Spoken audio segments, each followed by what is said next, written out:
Opisyal na ang gilunsad niadtong Hunyo 1, 2026 ang pagtukod sa City of Bayawan Central Market pinaagi sa usa ka groundbreaking ceremony o laying of time capsule nga nagtimaan sa pagsugod sa usa ka dakong infrastruktura nga proyekto sa Dakbayan. Gani ang maong proyekto usa ka prioridad sa administrasyon ni City Mayor John T. Raymond Jr. kauban ang suporta ni Vice Mayor Rusmar Ayan Tihing ug sa mga miyembro sa sangguniang panglungsod. Gilauman nga ang bagong Central Market makahatag og moderno, organisado ug komportableng nga pasilidad alang sa mga vendors o konsumidor. Samtang mapaligon usab niini ang lokal nga ekonomiya ug mapalambo ang kalihukan sa komersyo sa syudad. Ang maong seremonya gitambungan sa mga department heads sa City Government of Bayawan, mga representante sa partner agencies, mga miyembro sa Design and Build Committee, PhilSouth Builders Incorporated, President Luisito M. Tihing, mga engineers ug architects, mga opisyal sa barangay poblasyon ug mga miyembro sa Public Market Association. Gisugdan ang programa pinaagi sa usa ka blessing nga gipanguluhan ni Reverend Father Dexter Pumada, Parish Priest sa Santo Tomas de Villanueva Parish, isip pag-ampo ug alang sa kalampusan sa hapsay nga implementasyon sa proyekto. Sa mensahe ni Vice Mayor Rusmar Ayan Tihing, gisaysay niya ang kamahinungdanon sa pagdawat og kausaban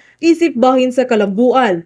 Matud pa kaniya, change is the only constant thing in the world. Usa ka pahinumdom nga ang matag kausaban nagdala og bagong oportunidad alang sa pag-uswag sa komunidad ug paghatag og mas maayong serbisyo ngadto sa katawhan. Samtang gipadayag usab sa mga opisyal sa Dakbayan ang ilang paglaom nga ang proyekto mahimong simbolo sa padayon nga progreso ug paningkamot sa lokal nga pangagamhanan sa paghatag og kalidad nga serbisyo ug mas maayong pasilidad alang sa bayuwanon. Labaw pa sa usa ka infrastruktura nga proyekto, ang New Central Market nagrepresentar sa padayon nga paningkamot sa lokal nga pangagamhanan sa pagtubag sa mga panginahanglanon sa katawhan ug sa pagtukod og mas mauswagon ug mas ligon nga kaugmaon alang sa Dakbayan sa Bayawan. Gikan sa Media Bureau, kini si John May Bagaan, Ibayaw Bayawan, kita ang Bayawan.